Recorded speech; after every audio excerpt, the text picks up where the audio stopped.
What is going on, guys? Once again, Michael or Legacy Killer HD back with another Fallout 76 video for you, and as most of you know, the first gameplay trailer was revealed on the Xbox stage, and Todd Howard even came up and revealed some new details on the game, and we're going to be breaking all of that down right now. And I'm going to start with Todd Howard revealing some new information on Fallout 76.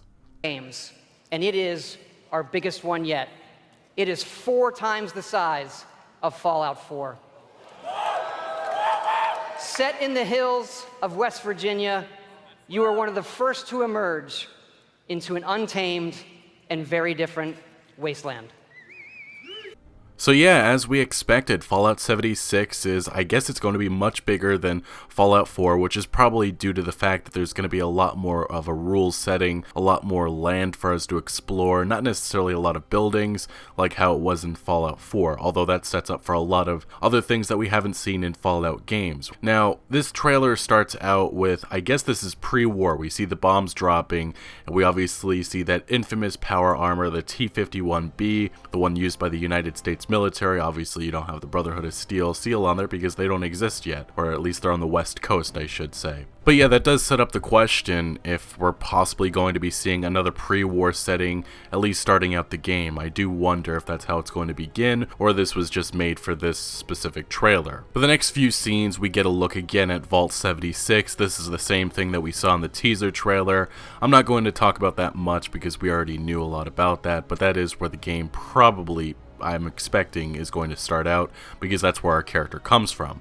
But we're going to move past that to the West Virginia setting, and we get a look at the world, and the world is not completely dead. That's my biggest takeaway from this, you know? There's a lot of theories. Maybe the Gek was in play, that no-clip documentary picture that got out showed the world was a little green, and it is. The world's a little bit more alive, and Todd Howard even mentions this is a different world. And then as we go through this, you'll see that there's a lot of things going on. You know, you see a lot of construction. I'm guessing these are a lot of mining areas. I believe we also see a nuclear power plant, but the overall feeling that you're going to get from this trailer is that the environment's still alive, but there's still a lot of destruction. And I actually want to circle back real fast because I don't want to miss this one location, but this appears to be the New River Gorge Bridge in West Virginia, a pretty well-known landmark. Just want to make sure I mention that because it looks like Bethesda made sure they included a lot of known places that are within West Virginia. But I'll move to this one scene where we have a broken down chapel and we get a look at a new monster creature. And it seems like Fallout 76 is going to feature a lot of different things. It's not just the fact that the world's more alive or it's taking place in 2102. No, this is a different atmosphere, different characters, different people, a different feeling. And I did find this one scene interesting where we actually get to see a plane.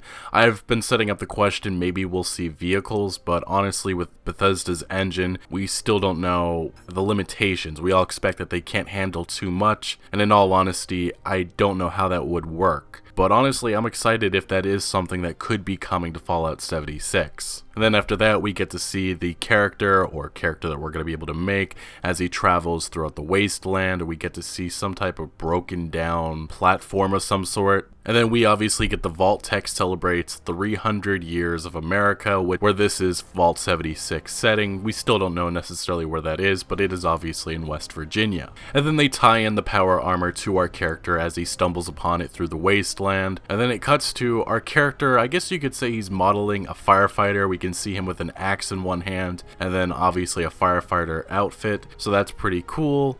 And next we get a look at, again, another creature in some type of government area. If I'm correct, this is the capital of West Virginia. I believe this is Charleston. And this mutated creature, I think it may be a mutated turtle, but again, that's just some speculation.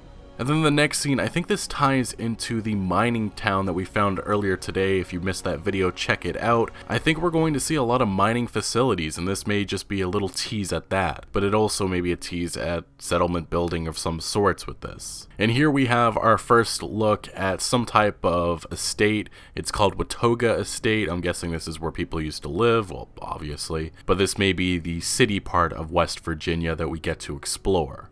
And another interesting note I do want to mention about Watoga is that it is a state park within West Virginia. And then the moment that we've all been waiting for, Mothman. Yes, Mothman actually does look like he's real. We have our character facing off with him. I don't know if this means that there's going to be just a creature called Mothman, but hey, I'm intrigued. And after that, we get another look at a very infested area. Again, this is just another chapel, kind of has a very spooky feel to it. And then I think this is Vault Tech Academy or University of some sort, but it also appears to be West Virginia University, or at least it's modeled after that. And then our last big scene is the Greenbrier Resort, which sets up the question, are we going to see the Enclave return? We know that the main Enclave is at the Poseidon oil rig, and they're not going to come off of that for, I believe, another 100 or 50 years or so, or something like that. But we also know that the Enclave had forces set up all over the continent, and who knows, they may not be in communication with the main forces, so this may be a very different Enclave that we meet up with. And also just an FYI for those who are unaware and maybe have not been following along these videos, but the Greenbrier Resort actually holds a secret bunker underneath it, and this secret bunker was made during the Cold War for the United States Congress just in case if a nuclear war broke out. And seeing this brought to the Fallout universe and maybe the Enclave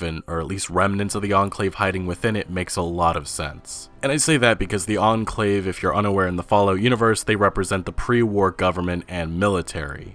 But either way, I'm intrigued at seeing what this facility is going to be like. We obviously see a Protectron, and I believe we see a sentry bot in the distance and some type of bus. And then to finish out this trailer, we get again a look at the power arm of the T-51B used by the United States Army. And guys, I am intrigued. We're not even at the Bethesda conference yet. We've already gotten this. I'm sure there's going to be a lot more shown, so make sure you are subscribed. I'll be breaking down everything that is shown. Let me know what you think about Fallout 76 thus far. Do you like that there's going to be more of an alive world, different creatures, different setting? I think that's the big thing Todd Howard was trying to emphasize. This is a different game. Obviously, we still don't have details on the online, but this certainly looks like it's going to be single player focused. But anyway, guys, thank you for watching. Make sure to leave a like if you did enjoy this video or found any informative value. Make sure you are subscribed for much more Fallout 76 content to come, and I'll see you later.